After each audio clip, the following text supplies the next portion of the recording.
नमस्कार, जन उत्तराखंड बुलेटिन में आप सभी दर्शकों का हार्दिक स्वागत है और आपके साथ मैं जुड़ी हूं लीजा। खबरों पर बात करेंगे, लेकिन उससे पहले एक नजर हेडलाइंस पर।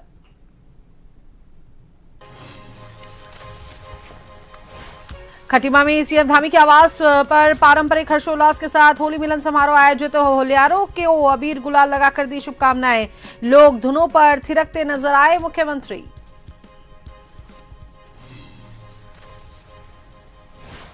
उत्तराखंड के सभी 13 जिलों में 16 से 18 मार्च तक मॉक ड्रिल। जिला मुख्यालयों के साथ तहसीलों में भी होगा आपदा अभ्यास।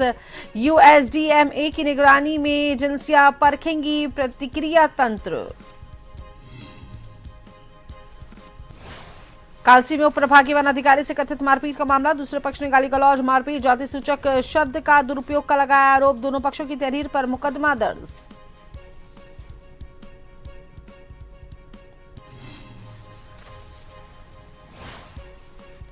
चंपावत के बनबसा में आयोजित अग्निवीर भर्ती रैली। पिथौरागढ़ से 700 से अधिक युवाओं ने लिया हिस्सा। 550 से अधिक अभ्यर्थी शारीरिक परीक्षा में सफल।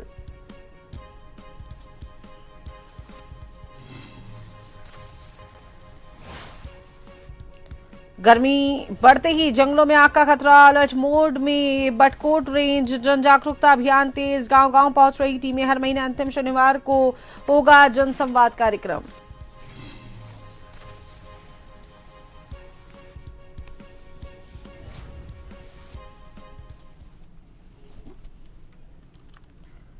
खटीमा स्थित मुख्यमंत्री पुष्कर सिंह धामी के निजी आवास नगला तराई में होली पर्व पारंपरिक हर्षोल्लास और सांस्कृतिक गरिमा के साथ मनाया गया। मुख्यमंत्री ने सहपरिवार उपस्थित होलियारों का स्वागत किया और सभी को अबीर गुलाल लगाकर होली की शुभकामनाएं दी। होली मिलन समारोह में हिंदी, कुमाऊनी, थारू और बंगाली लोक परंपराओं पर आधारित गीतों और सांस्कृतिक प्रस्तुतियों ने समा बांध दिया।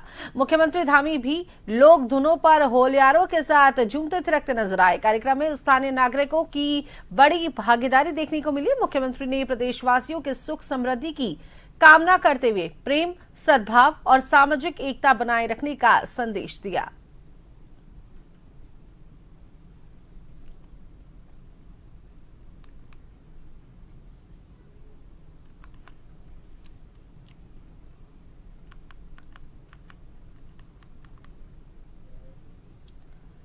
उत्तराखंड में आपदा प्रबंधन की तैयारियों को मजबूत करने के लिए 16, 17 और 18 मार्च 2026 को सभी 13 जनपदों में व्यापक स्तर पर मॉक ड्रिल आयोजित की जाएगी और यह अभ्यास जिला मुख्यालयों के साथ साथ विभिन्न तहसीलों में भी कराया जाएगा, ताकि स्थानीय स्तर पर आपदा प्रतिक्रिया तंत्र को परखा जा सके, उसे सुदृढ़ किया जा सके। साथ ही सचिव आपदा प्रबंधन एवं पुनर्वास विनोद कुमार सुमन की अध्यक्षता में हुई समीक्षा बैठक में जनपदों की तैयारियों का जायजा लिया गया। उन्होंने निर्देश दिए कि मॉक ड्रिल को वास्तविक परिस्थितियों की तरह आयोजित किया जाए। अभ्यास की निगरानी उत्तराखंड राज्य आपदा प्रबंधन प्राधिकरण द्वारा की जाएगी। मॉक ड्रिल में भूकंप, बाढ़, भूस्खलन, वन अग्नि, बादल फटना, औद्योगिक दुर्घटना, एवलांच समेत विभिन्न आपदा परिदृश्यों पर अभ्यास किया जाएगा। अब इसमें जिला प्रशासन, पुलिस, स्वास्थ्य विभाग और साथ ही एसडीआरएफ, अग्निशमन और अन्य संबंधित एजेंसियां भाग लेंगी।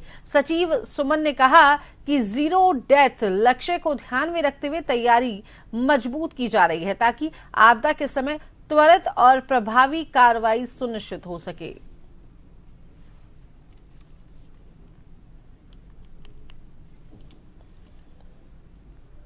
गर्मी का सीजन शुरू होते ही जंगलों में आग लगने की घटनाएं बढ़ने लगती हैं। अब देखिए, ऐसे में देहरादून वन प्रभाग की बडकोट रेंज पूरी तरीके से अलर्ट मोड पे नजर आ रही है। वन अग्नि की घटनाओं को रोकने और वन्य जीवों की सुरक्षा को लेकर विभाग लगातार जन जागरूकता अभियान चला रहा है, ताकि लोगों को जागरूक किया जा सके और वन विभाग की टीम गांव-गांव जाकर लोगों को जागरूक करने का काम कर रही है। जंगलों में आग ना लगने, सूखी घास, ज्वलनशील पदार्थों से सावधानी बरतने की अपील भी लगातार की जा रही है और इसके साथ ही गर्मी के मौसम में वन्य जीवों के लिए पानी, भोजन की समुचित व्यवस्था लगातार की जा रही है, ताकि वे आबादी की ओर रुख ना करें और साथ ही मानव वन्य जीव संघर्ष की घटनाओं को रोका जा सके। बड़कोट रेंज के वन रेंज अधिकारी धीरज रावत ने जो जानकारी दी है, उस जानकारी के मुताबिक प्रत्येक महीने के अंतिम शनिवार को क्षेत्रवासियों के साथ संवाद कार्यक्रम आयोजित किया जाता है, जिसमें जन समस्याओं का रेंज स्तर पर ही समाधान किया जाता है। सर का एक आदेश था कि रेंज स्तर पे जनसाधारण की समस्याओं का त्वरित निराकरण किया जाए। जैसे कि वन विभाग से संबंधित समस्या, बंदरों का उत्पात होता है, हाथियों द्वारा फसल क्षति का होता है, वनाग्नि सुरक्षा का होता है। हमारा जो तालमेल हो एक अच्छा से बेहतर हो और रेंज स्तर पे ही जन सामान्य की शिकायतों का अगर हम निराकरण कर लेते हैं, एक संदेश मैसेज पॉजिटिव जाता है, तो उनका भी हमें वन्य और वन्यजीव सुरक्षा में एक सक्रिय सहयोग मिलता है। तो समस्याओं के धरातलीय निराकरण के लिए ये पहल हमारे वन विभाग द्वारा की गई कि प्रत्येक माह के अंतिम शनिवार को प्रभाग दिवस रेंज स्तर पे मनाया जाएगा। उसके पीछे ही फिलॉसफी, अवधारणा रही है कि जनहित के जो भी काम है उन्हें हमें प्राथमिकता से वो हमें उनको संपन्न करना है। जसपुर के प्राथमिक विद्यालय सूतमिल के शिक्षक अमित त्यागी पर नशे की हालत में बीईओ कार्यालय में लगे सीसीटीवी कैमरे से छेड़छाड़ और अभद्र भाषा का प्रयोग करने के आरोप में डीईओ नरेंद्र मिश्रा ने निलंबन की कार्रवाई की थी। निलंबन के खिलाफ शिक्षक नैनीताल हाईकोर्ट पहुंचे, जहां कोर्ट ने मामले को गंभीर मानते हुए कड़ी टिप्पणी की। शिक्षक के वकील ने दलील दी कि उनकी बेटी की तबीयत खराब रहती है और उसकी देखभाल के लिए शिक्षक का घर पर रहना आवश्यक है, इसलिए उन्हें बहाल कर पुनः उसी विद्यालय में तैनात किया जाए। मामले की सुनवाई करते हुए जस्टिस मनोज कुमार तिवारी ने कहा कि शिक्षक पर लगाए गए आरोप गंभीर प्रकृति के हैं और उन्हें राहत देने का कोई आधार नहीं बनता है। और साथ ही देखिए, कोर्ट ने यह भी स्पष्ट किया है कि यदि आरोप सही पाए जाते हैं तो शिक्षक को कड़ी सजा भी दी जा सकती है।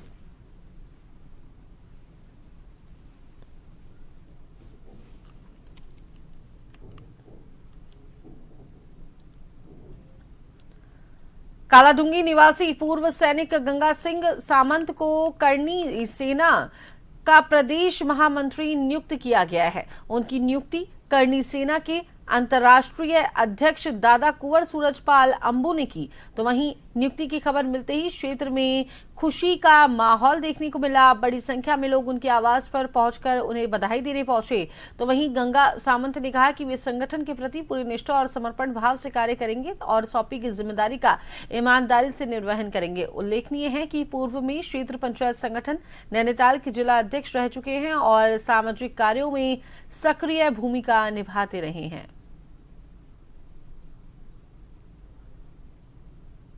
मैं आज उत्तराखंड आया हूं तो मुझे बड़ा अच्छा लगा। कल रात को मैं रामनगर में जब पहुंचा तो देर रात तक सैकड़ों युवा सड़कों पर खड़े हुए थे। उनका जोश देखकर मुझे बहुत अच्छा लगा और मुझे ये भी अच्छा लग रहा है कि करनी सेना उत्तराखंड के अंदर ये स्पीड से बढ़ रही है। तो निश्चित तौर पे जो उत्तराखंड से जुड़े हुए मुद्दे हैं, जो समस्याएं, उनको उठाएंगे करनी सैनिक।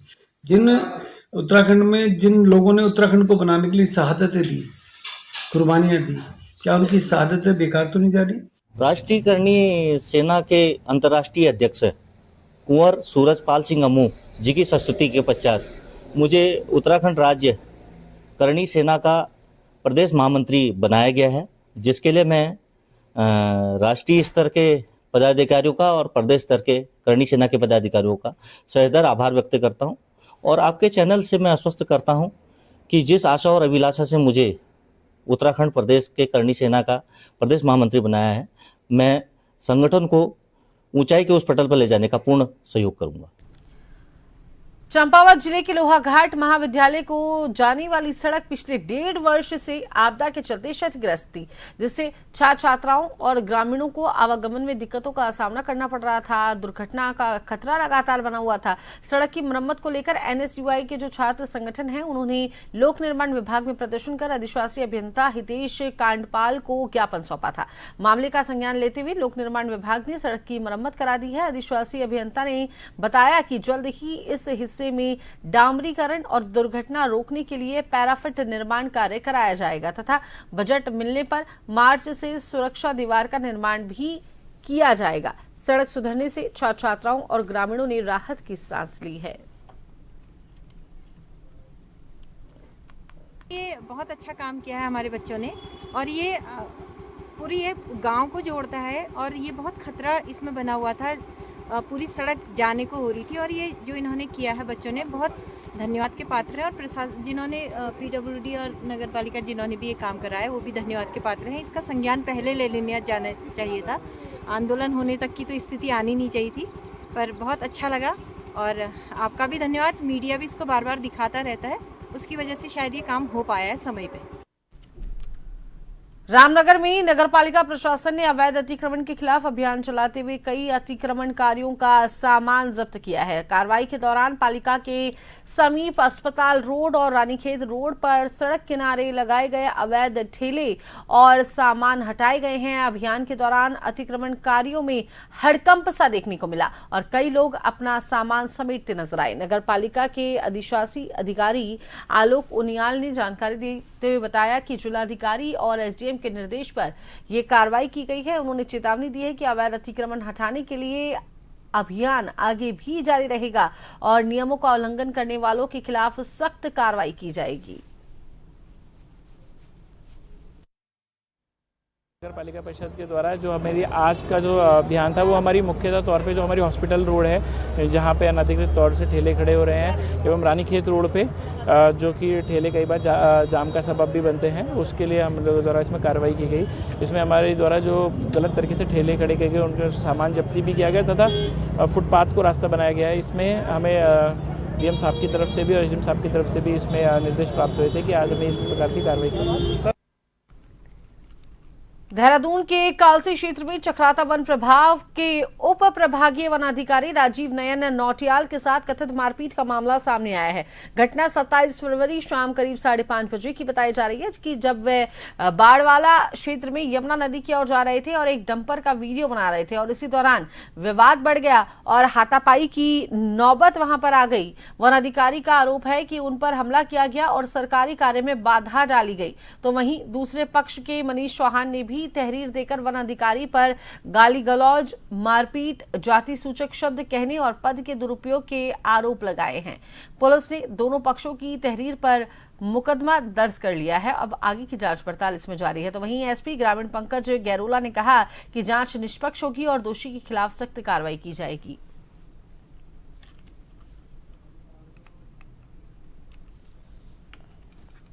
किस तरह से मेरे साथ मारपीट की गई है। ये सब खनन माफिया के लोग हैं। इस क्षेत्र में बहुत टाइम से जो है अवैध खनन की शिकायतें आती रही हैं और मैं आपको बताना चाहता हूँ कि ये जो यमुना नदी है और टॉन्स नदी है ये आरक्षित वन क्षेत्र में आता है। तो यहाँ पे ये खनन हो रहा है, ये अवैध खनन है क्योंकि वन क्षेत्र में खनन प्रतिबंधित है। और अब मुझे कल एक मुखबिर से सूचना मिली थी कि ट्रक संख्या 29 हरिपुर कालसी में जो है अवैध खनन हो रहा है। तो लगभग 5:30 के राउंड में नीचे निकला और जैसे मैं पुल पे पहुंचा मैंने देखा एक डंपर जो है रेत से भरा हुआ, वो नदी जो है आरक्षित वन क्षेत्र से रेता भर के जो है डोमेट की तरफ को जा रहा था। तो मैं उसकी फोटोग्राफी कर रहा था। राजीव नयन नौटियाल एसडीओ कालसी वन प्रभाग द्वारा थाना विकास नगर में तहरीर दी गई कि वह शाम 5:30 बजे जब अपने कार्यालय से आ रहे थे तो उन्हें हरिपुर पर यमुना नदी की ओर से आता हुआ एक डंपर दिखाई दिया, जिसका वीडियो बनाने का उनके द्वारा वीडियो जब बनाया जा रहा था तो वहाँ पर उपस्थित लोगों द्वारा उनका विरोध किया गया, उनके संग हाथापाई की गई। इस आरोप पर जो है उनके द्वारा दी गई तहरीर के आधार पर विकास नगर में अभियोग पंजीकृत किया गया है और इस पर विधिक कार्रवाई की जा रही है। तो चले वक्त तो चला है एक छोटे से ब्रेक का।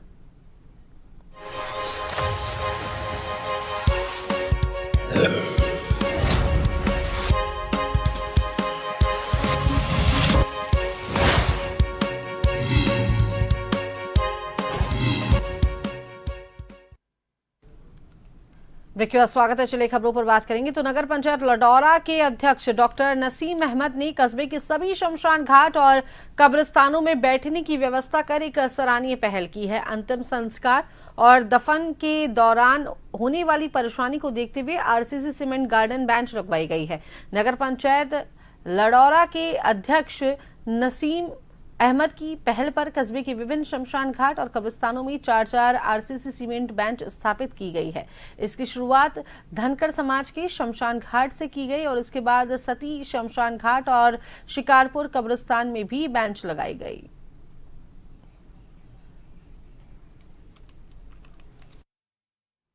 अगस्त को हमने एक लेटर दिया था एचआरडी हरिद्वार को। हमारे यहाँ 7 कब्रिस्तान है और 5 शमशान घाट है। तो कुल मिला के 12 हो रही है। हमने ये किया, लोग जाते हैं अर्थी के साथ या जनाजे के साथ, वे लोग बैठने में असमर्थ है, बहुत बीमार आदमी, कुछ कमजोर आदमी है, तो उनके बैठने के इंतजाम के लिए हमने लेटर लिखा था 100 बेंच का। देखिए 100 बेंच डिवाइड करते हैं हमारे यहाँ, जो 7 कब्रिस्तान है और 5 शमशान घाट है, सभी में लगेंगे। डोईवाला के पर्वतीय क्षेत्र धारकोट स्थित नीम करौली मंदिर के पास एक निर्माणाधीन मकान में संदिग्ध परिस्थितियों में मिले शव के मामले का पुलिस ने खुलासा कर दिया है। डोईवाला के रानी पोखरी थाने में ऋषिकेश पुलिस क्षेत्राधिकार नीरज सैमवाल ने प्रेस वार्ता कर घटना का खुलासा किया। उन्होंने जानकारी देते हुए बताया कि मृतक की हत्या उसके साथ काम करने वाले मजदूर ने पैसे के विवाद में की थी। पूरी जानकारी का विवरण देते हुए उन्होंने कहा कि बरामद शव की पहचान बबलू कुमार के रूप में हुई थी। मृतक के भाई प्रमोद कुमार निवासी थाना मोतीपुर जनपद बहराइच उत्तर प्रदेश ने शव की शिनाख्त की और जिसके बाद 27 फरवरी को पंचायतनामा की कार्रवाई कर शव को पोस्टमार्टम के लिए भेज दिया गया था। साथ ही उन्होंने ये भी बताया कि मृतक के भाई प्रमोद कुमार द्वारा लिखित तहरीर देकर बबलू की हत्या का आरोप उसके साथ मजदूरी करने वाले पप्पू साहनी निवासी बेगूसराय बिहार पर लगाया गया था और तहरीर के आधार पर थाना रानी पोखरी में मुकदमा दर्ज कर जांच पड़ताल शुरू की गई और पुलिस टीम ने सर्विलांस व अन्य माध्यमों से जानकारी जुटाकर मुखबिर की सूचना पर फरार अभियुक्त पप्पू साहनी को भुइया मंदिर थानो रोड से क्षेत्र से गिरफ्तार कर लिया। ये धारकोट जगह रानीपुर के थाना क्षेत्र में पड़ती है। यहाँ हमें एक सूचना मिली किसी निर्माणाधीन भवन के अंदर कोई अज्ञात शव पड़ा हुआ है, किसी कोई व्यक्ति मृत अवस्था में पड़ा हुआ है। तो मौके पर हमारी टीम पहुंची, उसका हम लोगों ने उसकी पहचान की कि भाई कौन व्यक्ति है। तो पहचान क्या पता चला कि इस व्यक्ति का नाम जो है बबलू है और फिर हमने इस बबलू की जब पता किया तो पता चला बबलू बेसिकली उत्तर प्रदेश का रहने वाला है, बहराइच का रहने वाला है और उसका उसी दिन हमने पंचायतनामा और पोस्टमार्टम की कार्रवाई की। पंचायतनामा और पोस्टमार्टम के परिणाम स्वरूप ये बात सामने आई कि उस व्यक्ति की संभवतः हत्या की गई है। तो उसके पश्चात उसके बबलू के भाई प्रमोद की तहरीर के आधार पर मुकदमा पंजीकृत कर दिया गया और मुकदमा पंजीकृत करने के पश्चात हम लोगों ने टीम गठित की और टीम गठित करने के उपरांत इसमें जो मुख्य आरोपी था पप्पू, उस पप्पू को गिरफ्तार कर दिया गया। चंपावत के बनबसा मिलिट्री स्टेशन में आयोजित अग्निवीर भर्ती रैली के दूसरे दिन पिथौरागढ़ जनपद की विभिन्न तहसीलों से आए लगभग 700 से अधिक युवाओं ने जनरल ड्यूटी, ट्रेडमैन एवं तकनीकी पदों के लिए शारीरिक दक्षता परीक्षा में उत्साहपूर्वक भाग लिया। भर्ती प्रक्रिया के दौरान युवाओं में देश सेवा का जोश और अनुशासन स्पष्ट रूप से देखने को मिला। दूसरे दिन आयोजित शारीरिक दक्षता परीक्षा में 550 से अधिक अभ्यर्थियों ने सफलता प्राप्त कर अगले चरण के लिए अपनी पात्रता सुनिश्चित की।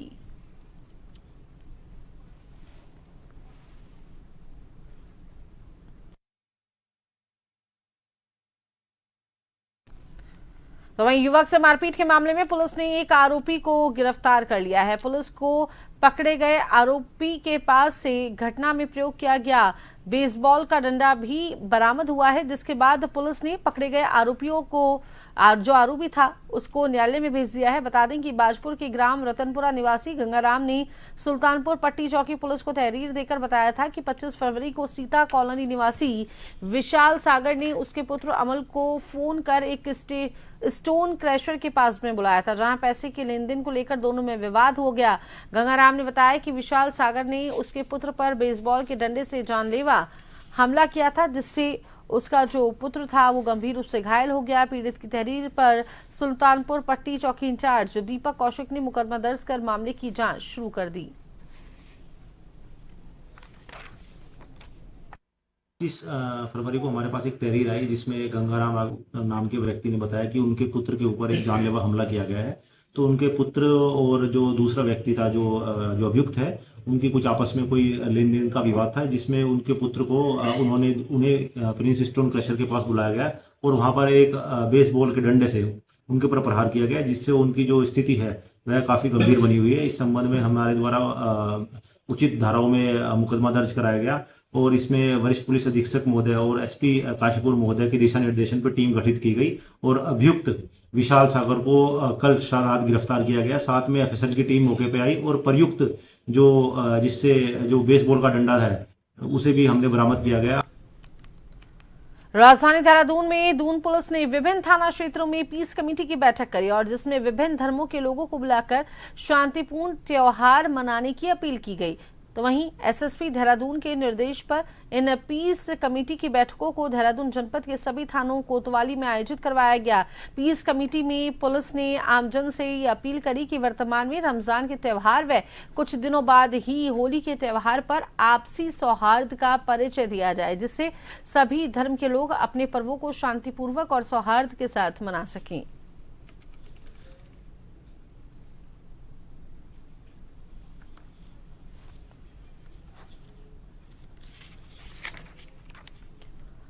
तो चलिए आखिर में अब एक नजर हेडलाइंस पर।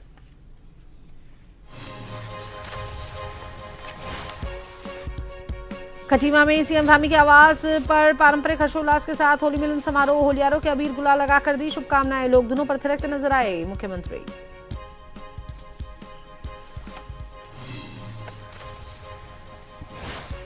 उत्तराखंड के सभी 13 जिलों में 16 से 18 मार्च तक मॉक ड्रिल। जिला मुख्यालयों के साथ तहसीलों में भी होगा आपदा अभ्यास। यूएसडीएमए की निगरानी में एजेंसियां परखेंगी प्रतिक्रिया तंत्र।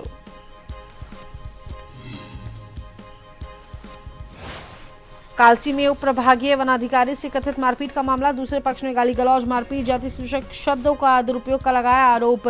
दोनों पक्षों की तहरीर पर मुकदमा दर्ज।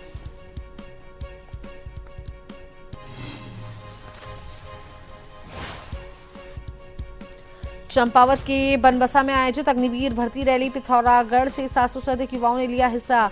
550 से अधिक अभ्यर्थी शारीरिक परीक्षा में सफल।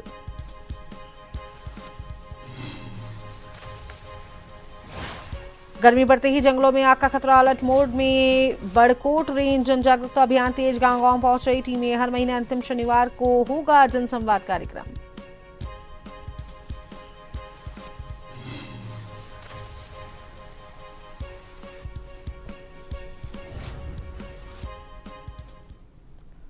तो अभी के इस बुलेटिन में इतना ही। बने रहिए एजन टीवी के साथ। नमस्कार।